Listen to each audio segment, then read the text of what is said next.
Am I the a-hole for being vindictive towards my cheating boyfriend? My boyfriend of almost 6 years was caught cheating. Again. I know. I know most people would say I should have left the first time, and they wouldn't be wrong. I tell myself that every day.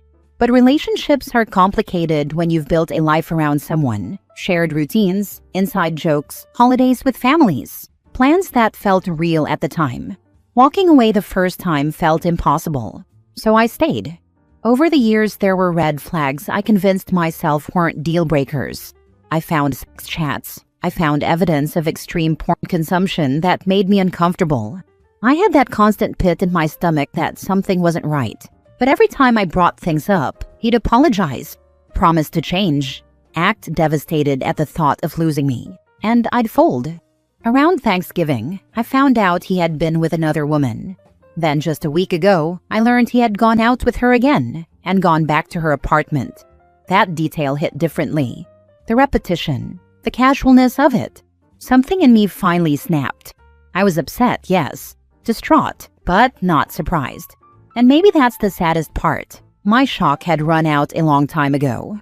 In that emotional spiral, I did something impulsive. A guy who had asked me out months ago, back when I declined because I was happily taken, had recently reached out. I told him I wasn't looking for anything serious, and we made plans to go on a date. It felt reckless and freeing at the same time. While my ex and I were still texting back and forth, I told him, I'm going to drop off the rest of your stuff on my way to my date. He completely lost it. Suddenly he was the one devastated. He kept texting about how sad he was, how he couldn't stand the thought of me with someone else, asking if I was really going to do it.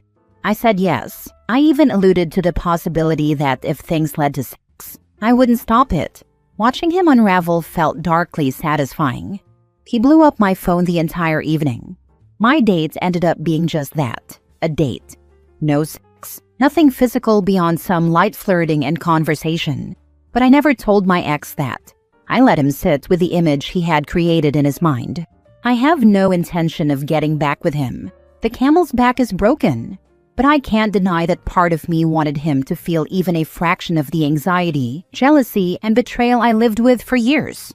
Maybe it was vindictive. Maybe it was extreme. Or maybe it was the first time I stopped protecting his feelings at the expense of my own. Edit to add. All of the back and forth was prior to the date. The evening of the date, he texted me, "Please don't do this, I messed up." To which I replied, "Okay," and blocked him on all means of communication with me.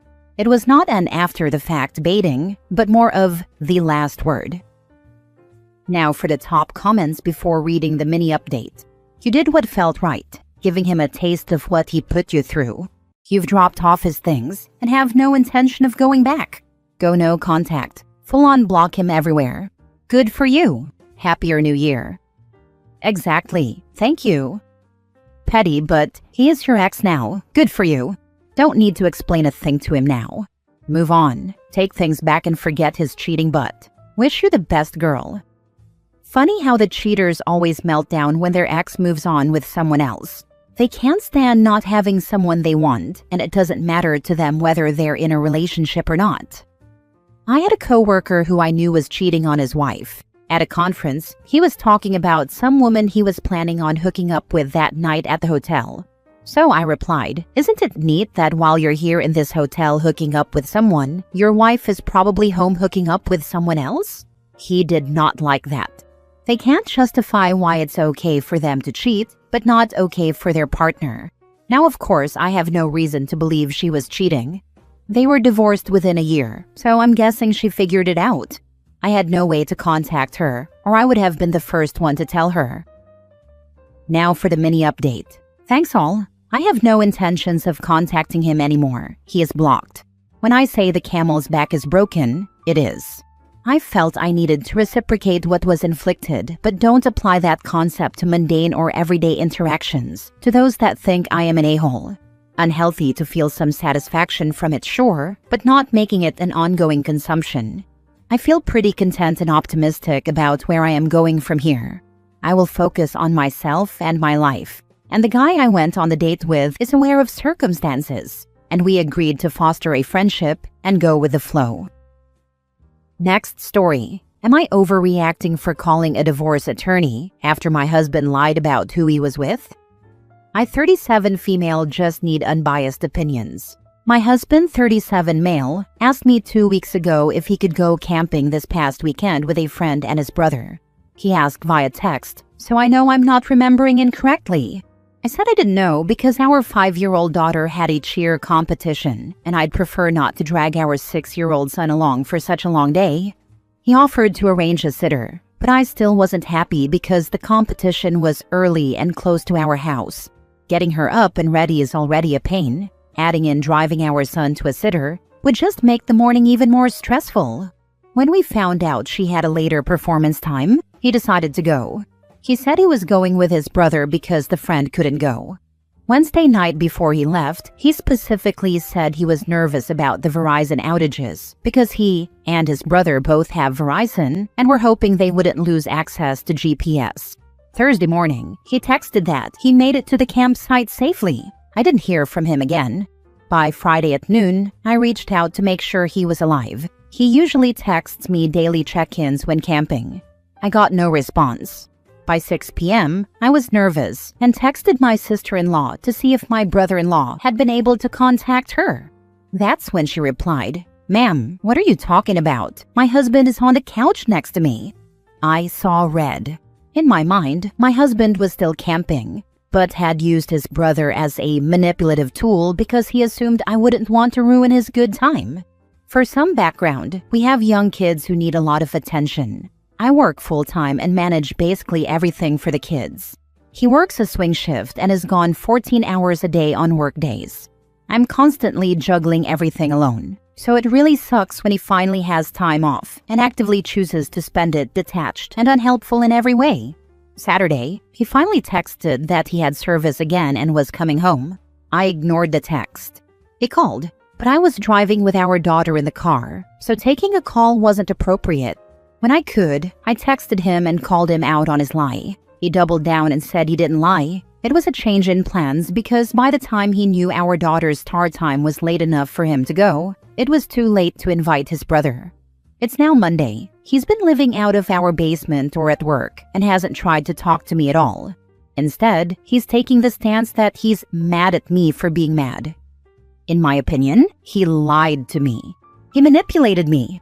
Instead of apologizing when he was caught, he doubled down and is now using my anger against me. The fact is, I no longer trust him and have contacted an attorney. So, am I overreacting? Now for the top comments before reading the update.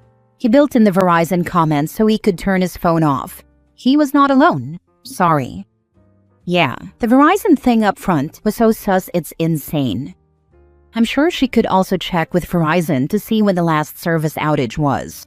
If it wasn't on the day he said, that would be double confirmation for you. Stay strong, OP.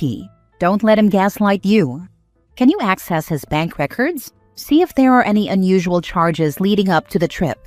Maybe he didn't even camp, because who goes alone? Also, who was the nameless friend? I'd check with the brother-in-law, or better yet, the sister-in-law, to see if they even knew about a camping trip. Not overreacting. You've got to protect yourself at the end of the day. If there's a chance he's cheating, you're one step ahead, and there's nothing wrong with that.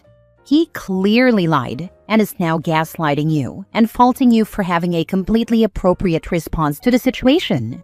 It makes no sense that it was too late to invite his brother when, at the time he left, he told you it was the friend who wasn't joining, not his brother. Sorry you're having to deal with this. I hope you can get him to admit what really went on soon. I'll add that even if he was fully alone and nothing happened at all, he could have tried to understand where you were coming from instead of getting angry with you and making you even more suspicious.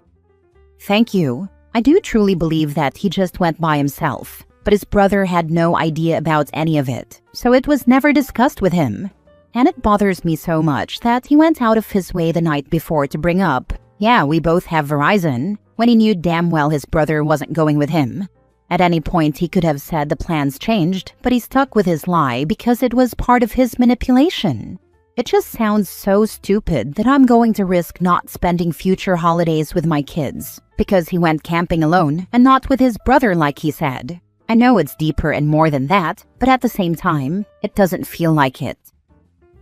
Now for the update. I know this isn't the update any of you want, but it's the update you get. He was truly camping alone in the woods.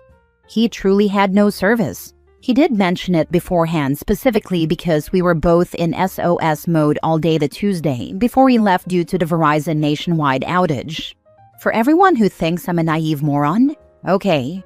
For everyone who thinks he just needed a break from the pressures of a high-stakes job and 2 young kids, let me tell you, this man has felt zero stress from having 2 young kids. I do their homework with them. I do the bedtime routine. I register them for everything. I take them to all practices and performances. I coach when it's a sport I'm familiar with. I volunteer at their school and at every event I can, before they're old enough that my face there will be more humiliating than helpful. I mow the lawn. I shovel the snow. When the sink leaked, I fixed it. There isn't a honey-do list here that I'm not already covering. I told him I contacted an attorney. He had no reply. The next day, he asked if we could talk.